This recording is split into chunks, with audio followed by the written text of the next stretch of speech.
coming true. These heifers are young, under a year old, and if they stay completely red without any problems, they can be used to make ashes. These ashes are super important in Jewish law to clean people who have been near a dead body, especially for the priests who will work in the future temple. These special heifers had to follow the rules of the Israeli Veterinary Authority, so they went to Haifa for a 7-day quarantine when they arrived. After that, they will go to 2 places in Israel, one open for the public to see. They'll be taken care of until they are 3 years old, and then they can be sacrificed, and their ashes can be made following Jewish law. A group called Bona Israel, made up of Jews and Christians, played a big part in bringing these heifers to Israel.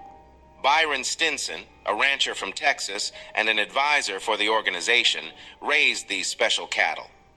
When they arrived at Ben Gurion Airport, there was a welcome ceremony attended by important people from the Temple Institute. These red heifers are super important in the Bible. The book of Numbers 19 talks about using their ashes to make the Israelites clean of impurity.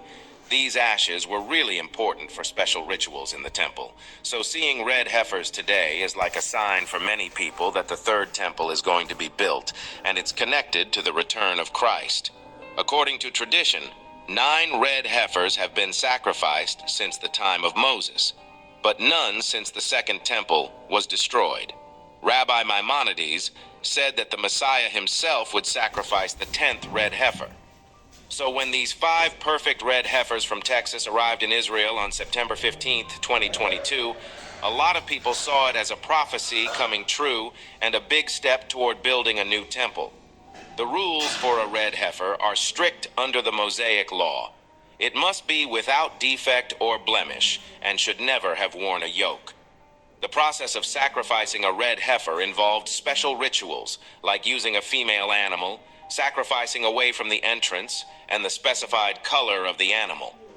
All of these rules and rituals about the red heifer in the Bible are like a preview of the sacrifice of Christ. Jesus was like the red heifer, without blemish. Just like the red heifer was sacrificed outside the camp, Jesus was crucified outside Jerusalem.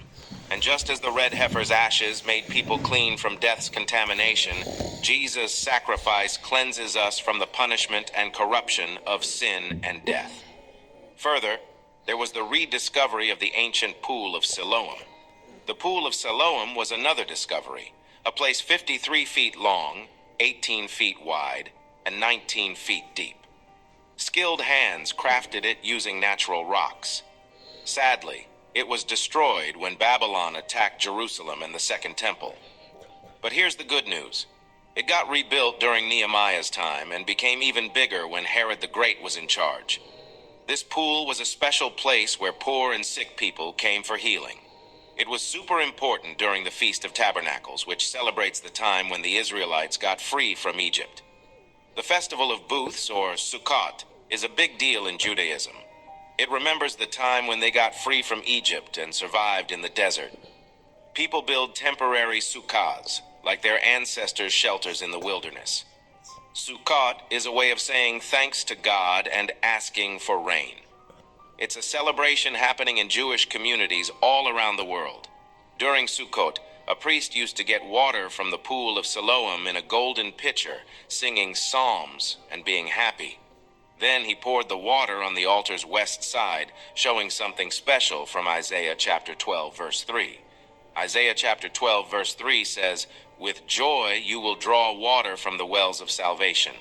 So pouring the water during Sukkot was like saying they were joyful and drawing water from the wells of salvation.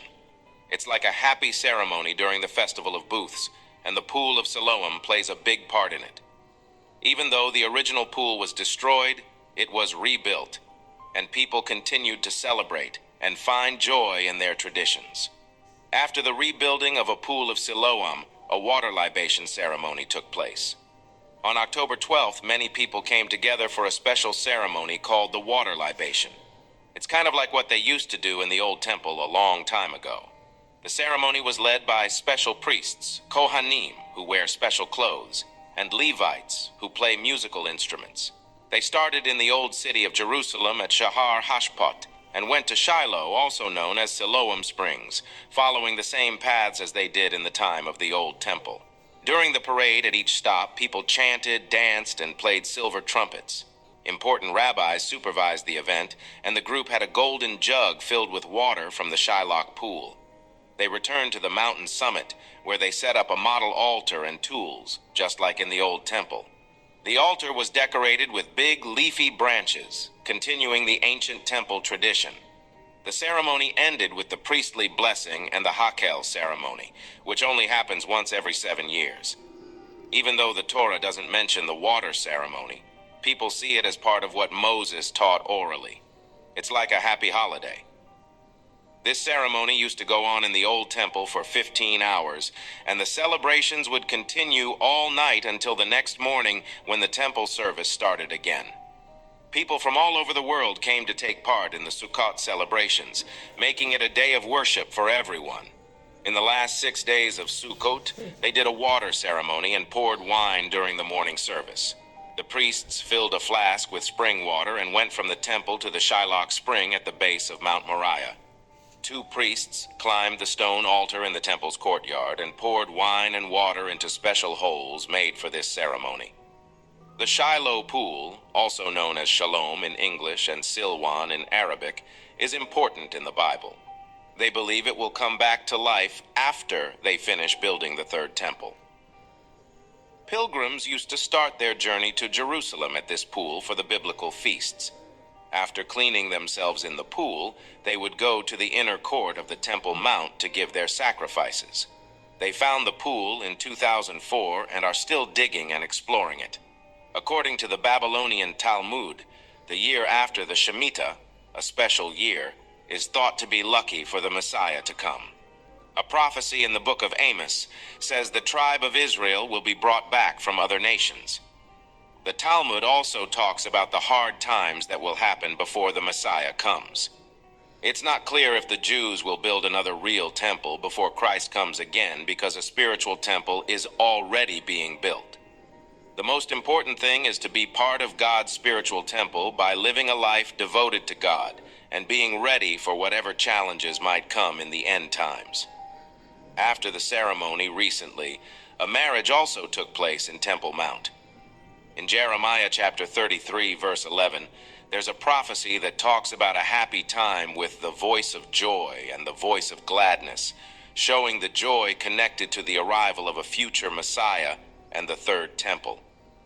This prophecy has started a trend in Israel, where Jewish people visit the revered Temple Mount, thinking of it as a sign of the Messiah's coming. A couple from Rehovot and Tel Mond, Eitan Krantman and Coral Daisy Dean, recently got engaged on the Temple Mount, and this practice is becoming popular among Jewish couples. They combine the 2 parts of a traditional Jewish marriage, Kiddushin, betrothal, and Nisuin, wedding ceremony, under the chuppah. This emphasizes the belief in humanity's creation in God's image and the formation of an everlasting union. This special moment on the Temple Mount connects to a verse from Jeremiah that is often recited at weddings, predicting a time of joy and thanksgiving in the land. The Temple Mount even has historical gates for bridegrooms and mourners, known as the Gate of Mercy.